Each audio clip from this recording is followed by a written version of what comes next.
Live Tamil செய்திகள். சரிகமபாவில் ஆரம்பமாகியது இறுதிச் சுற்றுக்கான 3வது போட்டியாளர் தெரிவு. சரிகமபாவில் 3வது இறுதிச் சுற்றுக்கான தெரிவு நடைபெற்று முடிந்திருக்கின்றது. சரிகமபாவில் பலர் எதிர்பார்த்த திவினஸ் இன்னும் தெரிவு செய்யப்படாமை பலரையும் ஆச்சரியத்துக்குள்ளும் கவலையிலும் ஆழ்த்தியிருக்கின்றது.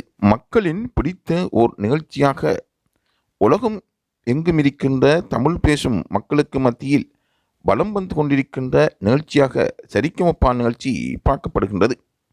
அது தற்பொழுது இறுதிக்கட்டத்தை நெருங்கியிருப்பதாக இசை அமைப்பாளர்களும் ரசிகர்களும் சரிகமபா நிகழ்ச்சியை விரும்பி பார்க்கின்ற பல பொதுநல விரும்பிகளும் இதை ஆவலாக கூறிக்கொள்கின்றார்கள்.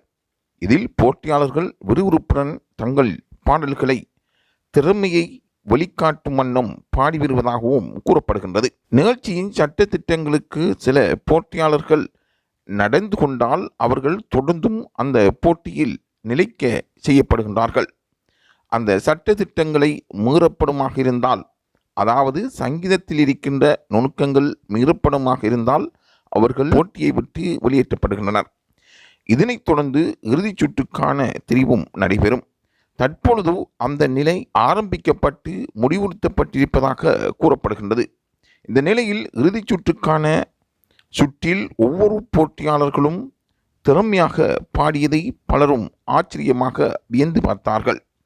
ஆகவே சரிகமபா நிகழ்ச்சி தனக்கு தானே நிகராக நடைபெற்று வருவதாக ரசிகர்கள் கூறியிருந்தாலும் திவினஸின் தெரிவில் ரசிகர்களுக்கும் நடுவர்களுக்கும் மத்தியில் ஒரு போட்டி நிலைமை காணப்படுவதாக லைவ் தமிழ் செய்திகளுக்கு கிடைத்த தகவல்களின் ஊடாக அறியக்கூடியதாக இருக்கின்றது. திவினஸின் நிலைமை தொடர்பாக லைவ் தமிழ் செய்திகள் தொடர்ந்தும் ஆராய்ந்து கொண்டு வருகின்றன.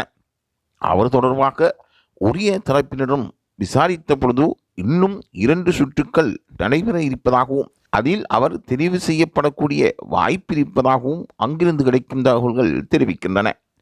தொடர்ந்தும் லைவ் தமிழின் நிர்வாகம் இது தொடர்பாக தெளிவான தகவல்களை பெற்றுக்கொள்வதற்கு என்றும் ஆயத்தமாயிருக்கின்றது.